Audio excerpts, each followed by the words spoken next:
सुप्रभात। मैं डॉक्टर संदीप कुमार त्रिपाठी, सहायक आचार्य हिंदी विभाग, श्री शक्ति डिग्री कॉलेज शाखाहारी, घाटमपुर, कानपुर। इस वीडियो के माध्यम से ऑनलाइन कक्षा में आप सभी विद्यार्थियों का स्वागत करता हूं।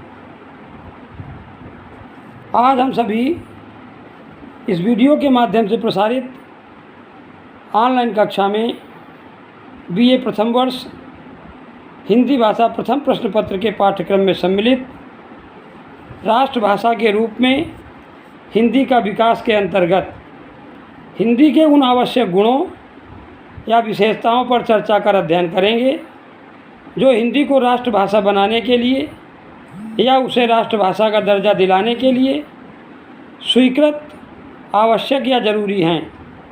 तो आइए जानते हैं हिंदी में ऐसे कौन कौन से आवश्यक गुण या विशेषताएं हैं जो उसे राष्ट्रभाषा का गौरव प्रदान करती हैं या उसे राष्ट्रभाषा के सम्मान से अभिभूत करती हैं। वास्तव में राष्ट्रभाषा का तात्पर्य किसी देश के बहुसंख्यक लोगों की भाषा से है, जबकि राजभाषा का तात्पर्य संविधान द्वारा स्वीकृत या अधिकृत सरकारी कामकाज की भाषा से है। हिंदी भारत की राष्ट्रभाषा है और राजभाषा भी। यह भारत के लगभग 70 करोड़ लोगों द्वारा बोली समझी जाती है और भारत के बहुत बड़े भूभाग की भाषा है। साथ ही संविधान के 17वें खंड के अध्याय 1 की धारा 343(1) में हिंदी को भारत की राजभाषा घोषित किया गया है। तो जानते हैं राष्ट्रभाषा के लिए आवश्यक गुण क्या हो सकते हैं। जिस प्रकार किसी राष्ट्र की संप्रभुता एवं अभिमान का प्रतीक राष्ट्रीय ध्वज एवं राष्ट्र चिन्ह होता है, ठीक उसी प्रकार राष्ट्रीय संस्कृति एवं भाषा भी उसके आत्मगौरव और अस्मिता के प्रतीक होते हैं। हम जानते हैं भारत बहुभाषा भाषी राष्ट्र है।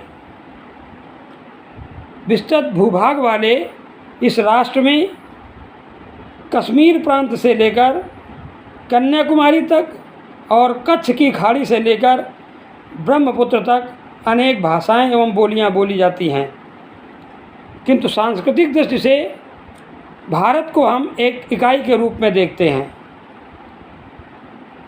वास्तव में इसकी विभिन्नता में एकता, इसकी दुर्बलता न होकर इसकी शक्ति है। कश्मीरी, सिंधी, पंजाबी, हिंदी, राजस्थानी, गुजराती, मराठी, उड़िया, असमिया, बंगला, तमिल, कन्नड़, मलयालम आदि इसकी अनेक समृद्ध भाषाएं हैं जो यहाँ व्यवहार में या प्रयोग में लाई जाती हैं। प्रश्न यह उठता है कि हम इनमें से किसे राष्ट्रभाषा माने और क्यों। तो सर्वप्रथम हमें राष्ट्रभाषा के लिए अपेक्षित गुणों पर विचार करने की आवश्यकता है और उसके बाद यह देखने की आवश्यकता है कि भारत की कौन सी भाषा में ये गुण सर्वाधिक मात्रा में पाए जाते हैं या विद्यमान हैं। उसी को राष्ट्रभाषा का सम्मान दिया जाना चाहिए। सामान्यतः ये गुण निम्नलिखित हैं, यानी किसी राष्ट्रभाषा में मुख्यतः जो गुण होते हैं वे इस प्रकार हैं। सर्वप्रथम, राष्ट्रभाषा देश के बहुसंख्यक लोगों द्वारा प्रयोग में लाई जाती है। अब दूसरे गुण के रूप में हम यह कह सकते हैं उसमें उच्च कोटि के साहित्य की अभिवृद्धि हो या रचना की गई हो और उस भाषा का शब्द भंडार विस्तृत होने के साथ ही समृद्धिशाली भी हो। वह व्यापक क्षेत्र में प्रयोग की जाने वाली भाषा हो। उस भाषा का व्याकरण नियमबद्ध होने के साथ ही सरल एवं सर्वग्राह्य हो। अगले गुण के रूप में हम कह सकते हैं कि भाषा की लिपि सरल तथा वैज्ञानिक दृष्टिकोण से युक्त हो। वह भाषा अन्य क्षेत्रीय भाषाओं के शब्दों को पचाने की शक्ति रहती हो या आत्मसात करने की शक्ति रखती हो। साथ ही वह राष्ट्रीय संस्कृति का प्रतिनिधित्व करने वाली भाषा हो।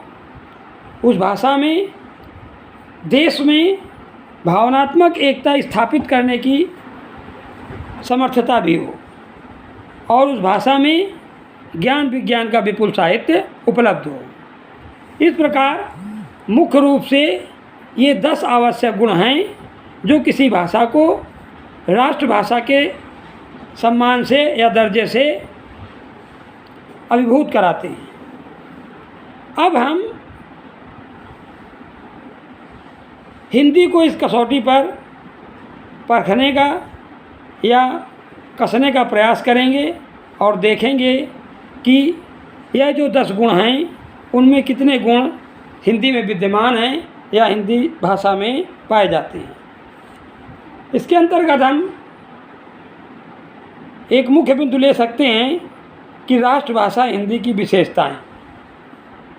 अब राष्ट्रभाषा हिंदी के अंदर वह कौन कौन सी विशेषताएं हैं जिनमें ये 10 गुण दिखाई पड़ते हैं। तो इस दृष्टि से या इन गुणों की दृष्टि से राष्ट्रभाषा हिंदी की विशेषताएं निम्नलिखित हैं।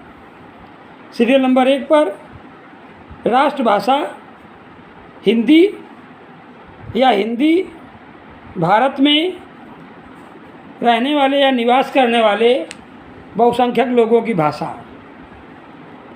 जैसे भारत में यद्यपि बहुत सी भाषाएं बोली जाती हैं, फिर भी हिंदी ही एकमात्र ऐसी भाषा है जिसका प्रयोग भारत में रहने वाली सर्वाधिक जनसंख्या करती है।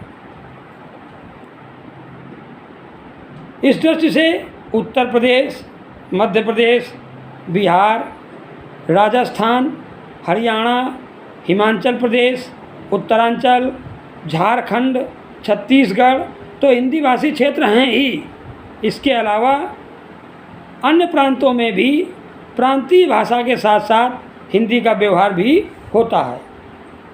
महाराष्ट्र, पंजाब, आंध्र प्रदेश, कश्मीर, उड़ीसा, बंगाल, असम आदि ऐसे ही प्रांत हैं जहाँ प्रांतीय भाषा के साथ साथ हिंदी का भी व्यवहार किया जाता है या प्रयोग किया जाता है।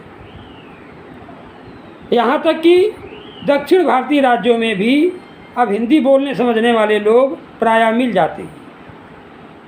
सरसरी तौर पर भारत की लगभग 60 करोड़ आबादी या 60 से 70 करोड़ आबादी हिंदी को अच्छी प्रकार बोलती और समझती है। इस प्रकार विस्तृत क्षेत्र एवं बहुसंख्यक लोगों की भाषा होने के कारण हिंदी भारत की राष्ट्रभाषा का पद पाने का सामर्थ्य रखती है। भारत की कोई दूसरी या अन्य भाषा न तो इतने लोगों के द्वारा व्यवहार में लाई जाती है या प्रयोग की जाती है और न ही किसी अन्य भाषा का क्षेत्र ही उसके समान इतना व्यापक या विस्तृत है। दूसरे क्रम पर हम ले सकते हैं साहित्यिक समृद्धि, यानी हिंदी भाषा की साहित्यिक समृद्धि। राष्ट्रभाषा के लिए यह भी अपेक्षित गुण माना गया है कि उसमें उच्च कोटि का साहित्य उपलब्ध हो। हिंदी इस दृष्टि से भी भारतीय भाषाओं में शीर्ष स्थान पर है।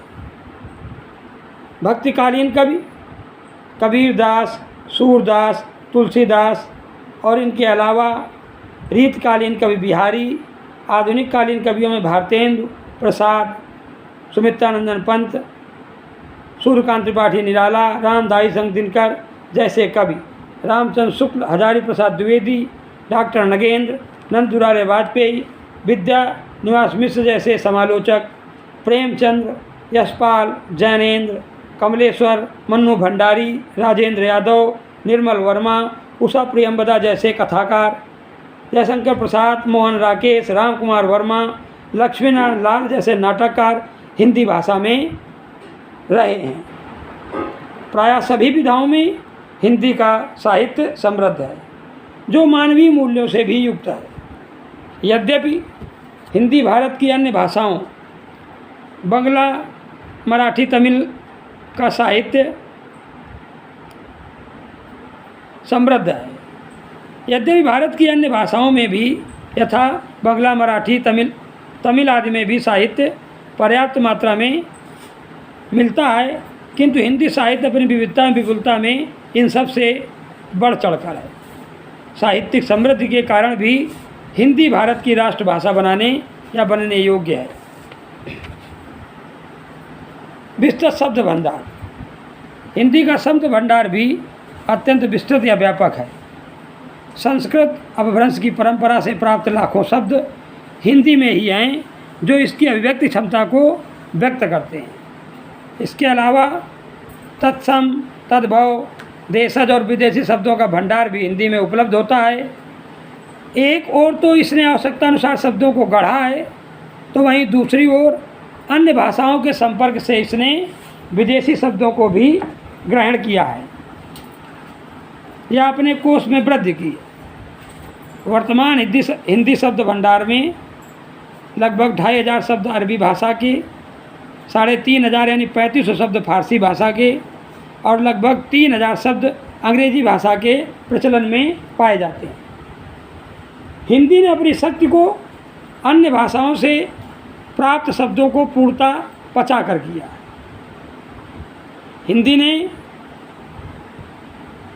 हिंदी एक जीवंत भाषा है। हिंदी के साहित्यकार जहाँ उसे नित्य नए शब्दों का बाना पहनाकर सुंदर बनाने का प्रयास कर रहे, वहीं दूसरी ओर संस्कृत से नए शब्दों का गठन कर उसमें ज्ञान विज्ञान की विविध शाखाओं को अभिव्यक्त कर सकने की क्षमता भी उत्पन्न कर रहे हैं। हिंदी जैसा विस्तृत शब्द भंडार आज भारत की किसी अन्य भाषा में विद्यमान नहीं है। अब बात व्याकरण की आती है, तो हिंदी का व्याकरण सरल एवं नियमबद्ध है।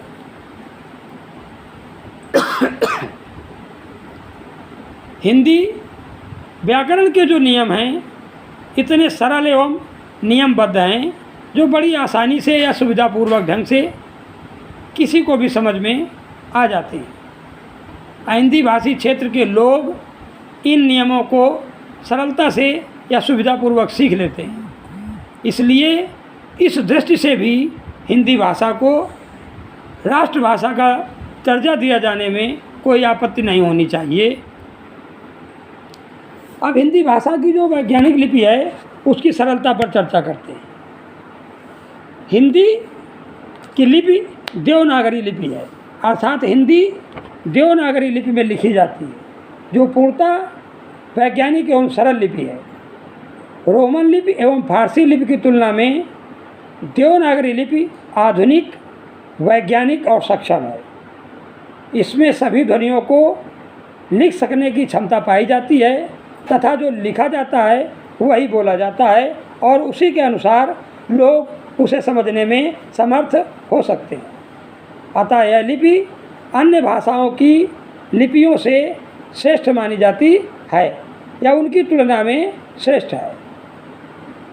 इस दृष्टि से भी हम कह सकते हैं कि हिंदी राष्ट्रभाषा बनने के योग्य है। देवनागरी लिपि की वैज्ञानिकता को भी सभी लोग स्वीकार करते हैं, उन्हें इसमें किसी प्रकार की कोई हिचक नहीं है। अगले क्रम में हम इस विषय पर चर्चा करते हैं कि क्या वास्तव में हिंदी भारत की राष्ट्रीय संस्कृति का प्रतिनिधित्व करती है, यानी राष्ट्रीय संस्कृति की प्रतिनिधि के रूप में हिंदी। वस्तुतः भारत की राष्ट्रभाषा वही हो सकती है या हम उसे ही कह सकते हैं जो राष्ट्रीय संस्कृति का प्रतिनिधित्व करती हो। हिंदी भाषा इस कसौटी पर भी खरी उतरती है। इस भाषा में रचे गए साहित्य में भारतीय संस्कृति के जो मूल तत्व हैं वो विद्यमान हैं या उपलब्ध होते हैं। भारतीय संस्कृति के मूल तत्व अर्थात नैतिकता, सदाचार, शिष्टता, मानवता का जो पाठ हिंदी पढ़ाती है वह राष्ट्रीय संस्कृति के प्रति उसकी उदारता, उसकी जागरूकता का परिचायक है। भक्तिकालीन हिंदी साहित्य में व्यक्त। आध्यात्मिकता या आध्यात्मिक दृष्टिकोण भारतीय जनमानस का प्रतिनिधित्व करती है या करते हैं। साथ ही हिंदी साहित्य में मानवीय मूल्यों की रक्षा, लोक कल्याण, सर्वधर्म समभाव क्रांति की चेतना जैसे तत्व भी उपलब्ध हैं या विद्यमान हैं। रामचरितमानस जैसा महाकाव्य हिंदी की शक्ति एवं क्षमता का बोध कराता है, जिसे अपने नैतिक मूल्यों के कारण हिंदुओं के पूजा घरों में स्थान मिला है। अब अगले क्रम में राष्ट्रीय एकता में सहायक के रूप में हिंदी की विशेषता पर हम चर्चा करते हैं। वस्तुतः राष्ट्रभाषा उसी भाषा को बनाया जाना चाहिए जो भारत की राष्ट्रीय एकता में सहायक हो और जिसमें क्षेत्रीयता की गंध न आती हो, अर्थात जिसमें अलगाव की भावना न हो। हिंदी किसी एक प्रांत की भाषा नहीं है, अपितु यह विस्तृत भूभाग पर अर्थात अनेक प्रांतों में बोली जाने वाली भाषा है। जबकि बंगला, पंजाबी, मराठी, तमिल, तेलुगु, कन्नड़, मलयालम, असमिया आदि एक ही प्रांत विशेष की भाषाएं हैं। इन्हें राष्ट्रभाषा बनाने पर राष्ट्रीय भाषा में यानी राष्ट्रीय रूप में भारत में एकता के सामंजस्य की कल्पना नहीं की जा सकती है या स्थापना नहीं की जा सकती। ये सभी भाषाएं अपने प्रांतों तक ही सीमित हैं, जबकि हिंदी पूरे देश में प्रयुक्त होने वाली भाषा है।